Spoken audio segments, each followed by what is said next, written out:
Hello everyone, welcome to this data importing tutorial for your Upkeep assets. My name is Renee and I am a product expert here at Upkeep. And in today's video, I'm going to show you how to bulk import your assets for the first time into the Upkeep system. With that being said, you do have the option to add your assets individually, one by one, so create them, individually. But this way you are able to bulk import and kind of save some time, resources, or anything like that. So let's go into our agenda today. So we'll just do a quick overview on assets and that information there. Then we'll just do log into the Upkeep application, show you a quick overview and demonstration on how to actually import for the first time. And then finally, we'll go into the Upkeep resources that you have available. So for your asset information, this is pretty much any piece of equipment, any physical item, anything that you'll essentially do maintenance on. And we do have 4 levels of asset hierarchy.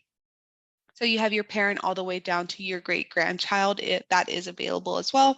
Not all components or hierarchy levels are required, but here are just some examples of a parent asset, which would be equivalent to a primary piece of equipment, vehicle, or unit, and then a child asset would be a component of that primary piece of equipment. That way, if you need to, you are able to break down maybe work orders and separate by the components versus the entire piece of equipment. And that way you could just separate your reporting. And again, you also have grandchild and great-grandchild levels of asset hierarchy that is available, so if needed. Also recommend just utilizing an asset naming convention just so that it's unique and to the individual asset just based off of the name. We do have more information and tutorials on that as well.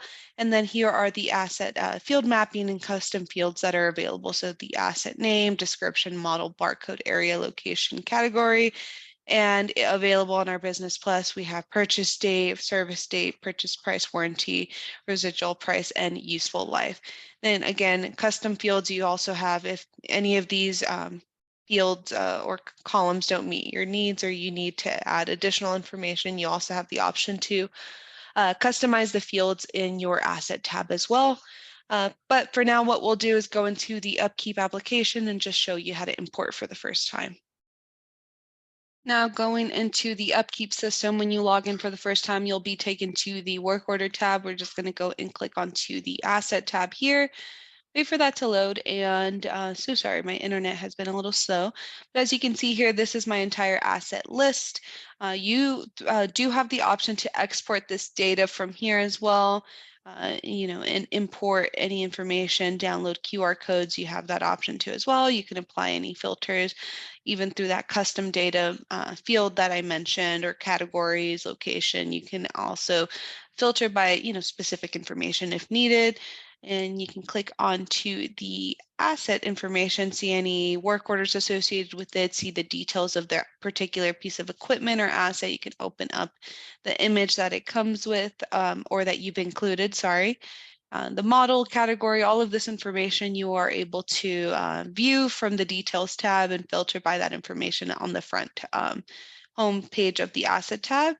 You can also see any parts that are associated with this particular piece of equipment if needed, any files or any manuals, anything that you've uploaded to this asset information as well, or any associated meters that are linked to this particular asset. You can add meter detail, view the meter details. You can add information here. You also have the option to see the activity of that as well. And on the far right-hand side under the overview section, you also have the option to update the status of this particular piece of equipment from operational to non-operational. You can add downtime manually, and then also view the depreciation of this particular piece of equipment and view its timeline there.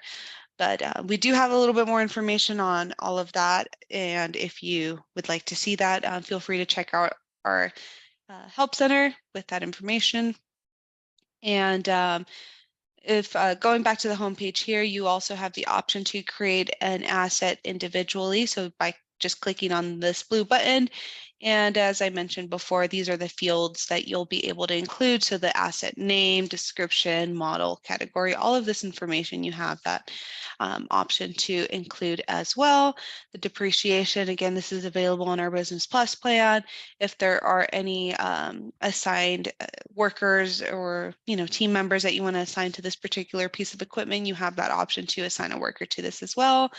More information would be the vendors, customers, the last date it was placed in service, warranty expiration. You have that option to filter by the expiration date as well. So if you notice any assets upcoming for warranty, you can check that out as well. You can add the parts that are linked to this. So if there's only certain parts that you use to fix this particular piece of equipment, you can add that there.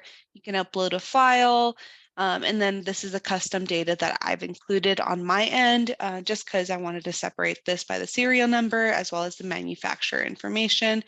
And then on the far right, you see underneath structure and settings, you see the asset hierarchy. This is only applicable if you want to set a parent. So this is a child asset or a grandchild or anything like that. You'll be able to set the parent asset here. Then the location of this particular piece of equipment. And if this item is a check-in and check-out feature, if you want to track that information and just do a check-in procedure, check-out procedure, notice that a lot of our universities utilizing this for the laptops that they check out normally to their students. So if you need to track that, you are able to include that as well. But what I'll do is go back to the asset tab here. I'm going to click on these three dots that you see on the top right-hand side, and then I'm going to click on import. And then from this section here, you'll be able to see the import data set. What we're looking at is assets, and this is what we'll work on. You also have the option to import your asset information live by clicking on Start Import. So you'll be able to include all of that information here. And this is pretty much the CSV file that you'll be utilizing if you download the template as well.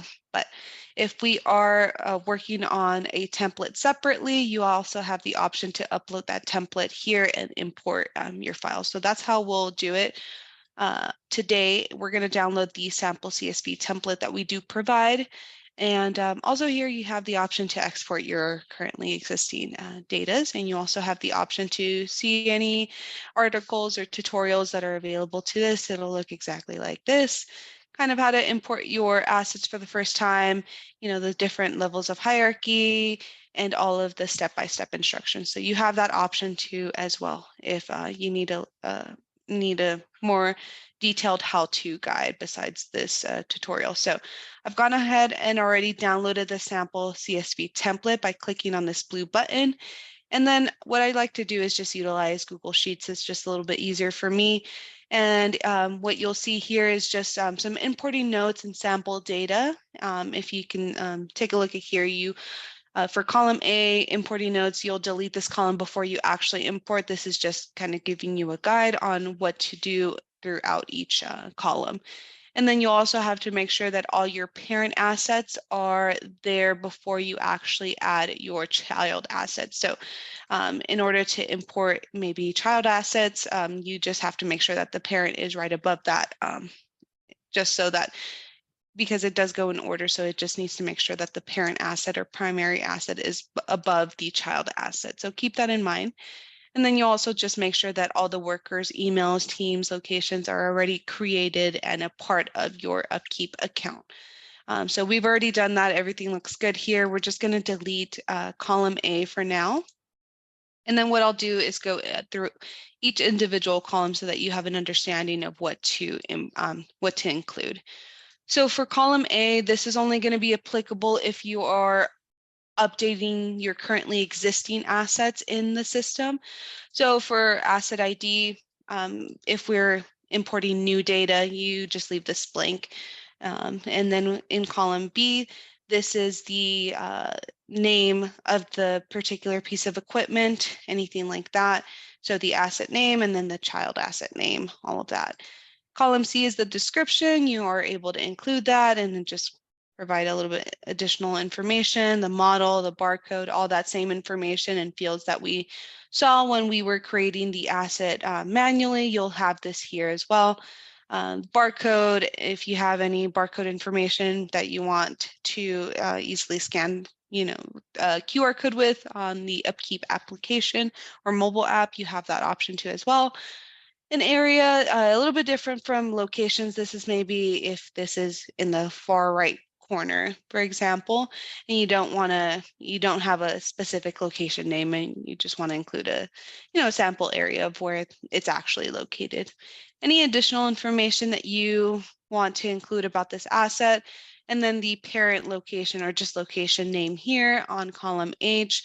Again, you just have to make sure that you've already added the location information onto Upkeep. And then going into column I, this is the parent asset name.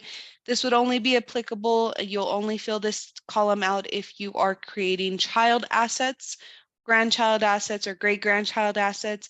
But if you are just creating parent assets or primary assets for the first time, you'll just leave this blank. But now going down to the column J, worker email, this is again going to be only applicable if you already have the users in the system, and you'll just include their email address there. Great for if you want to specifically assign any piece of equipment to an individual technician user if they have, they're only assigned to this, maintaining this particular piece of equipment. Any category information, you can include that as well. This is great to just group your assets together. You have that option too as well. And then again, purchase date, this is available on our Business Plus, but you'll be able to include that information, service date, purchase price, warranty information, residual price, all of this information here. The useful life in numbers, and then the useful life in units. So you just have to make sure that the number is 3, for example, and then the year is the unit part. And then any team name, if there are any team members or just a group, you've already created a team in your Upkeep system and you want to include that as well, you can add that. Any parts names or any additional information, that would be great. So yeah, you have that option too as well. So you'll see all of the other fields as I mentioned when creating your asset for the first time. So what I'll do is just add an asset just to show you how that looks like. So give me just a moment to fill this sheet out. All right, I gone ahead and filled out the data that I'm going to import. Also keep in mind that row 1 is the title column, so just make sure not to make any changes to this or you'll have some issues when importing. So what I've gone ahead and done is just made sure that I've added the asset name. So I have a naming convention set up, as I mentioned in the asset overview section. I already have a naming convention set up, and I have my FIRE that I'm going to be importing, as well as the a child asset for that main piece of equipment. So I just filled out the names here, and if you notice, this is my child asset down here, and this is my primary asset. So just make sure again that the primary asset is above the child asset. I've didn't include any description, the model information and barcode information. I've added that there. Then the location name. This is case sensitive, so just make sure that you have the location name spelled exactly the way it is already in your Upkeep system. And then the parent asset name here, you'll be able to include here as well, where it says parent asset name. Again, the third column was the the third row was the child asset. So I just made sure to include that there. And then other than that, I just left that blank for just tutorial purposes, but I'm going to go ahead and go back to the asset tab here. Since I'm already done with this sheet, I'm going to click on those 3 dots, going to click on import, and then I'm going to start the asset import process. And then from here, you can add these individually or manually, as I mentioned, but I'm going to go ahead and just upload my data, just open that up. And then what it's going to ask is, does this first row contain the column name? So this first row up here, so yes, it does contain the column names. A really great feature about this is that you'll also be able to toggle this option on to see any rows that have any problems. So let's say I spelled something wrong, for example, and it's not in the system, anything like that. You'll be able to kind of get a red, be able to see that information here when you toggle on the that option as well. But what we'll do is just click on finish. Are you ready to submit? We'll just do yes. So the import was complete and we created 2 assets and updated 1 asset. So that's just meaning that we created 2 assets and then 1 asset was updated. So the parent asset that we mentioned was updated as well. So just going to go back here, just make sure that everything is good. Going to click on the location one that we set up and just make sure. So perfect. They were both imported and they were both added. So yeah, that would be how you would import your assets for the first time using Upkeep. Now I'm going to just go into the Upkeep resources that you have available. We do have an amazing customer support team that is available Monday through Friday. 24 hours Monday through Friday via live chat. You are able to email them at info@onupkeep.com. They are also available over the phone at 323-880-0280, Monday through Friday from 6 a.m. to 6 p.m. Pacific time. We also have a dedicated help center, as I mentioned before, where it gives you, step-by-step instructions. We have a ton of information on our help center, so please feel free to check that out if you have any questions on how-to guides or anything like that. We have anything from data importing to analytics information, so feel free to check that out. We also have an Upkeep certification training program as well that is completely free, and you're able to check that out. And then we have a maintenance community that you are able to connect with like-minded individuals. We also have a few webinars similar to these where we give you team training videos, data importing videos, and we also have a Upkeep newsletter as well. But other than that, that is the end of today's video, and I hope that this was helpful. If you have any questions, please feel free to check out our website or connect with us via Upkeep support. So have a great rest of your day. Take care.